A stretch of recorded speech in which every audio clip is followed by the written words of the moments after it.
যেটা তুমি হতে চাইছো সেটা তোমার আগে লক্ষ লক্ষ কোটি কোটি লোক করে বসে আছে, হয়ে বসে আছে কি না?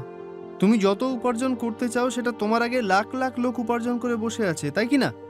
তুমি সেগুলো দেখতেই পাচ্ছ না? তাদের কি অবস্থা এখন? হতে পারে তোমার পাশে সেই বসে আছে, হতে পারে সে তোমার কাছাকাছি বসে আছে, হয়তো সামনেই, আর তোমার থেকে দ্বিগুণ মন খারাপ করে আছে, আর তুমি বলছো তুমি ওর মতো হতে চাও।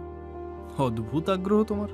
এটা সেরকম, ক্যান্সারের প্রথম স্টেজের যারা রোগী তারা খুবই মন খারাপ করে থাকে, বলে যারা সেকেন্ড আর থার্ড স্টেজের ক্যান্সার রোগী তারা আমাকে পেরিয়ে গেছে।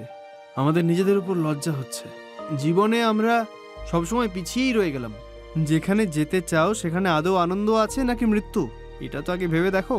বড় হওয়া তো খুব ভালো যে খুব দ্রুত গতিতে এগিয়ে যাচ্ছ, কিন্তু সেকেন্ড আর থার্ড স্টেজে যে রোগীরা আছে তাদেরকে পেরিয়ে একদম ফোর্থ স্টেজে পৌঁছে গেলাম।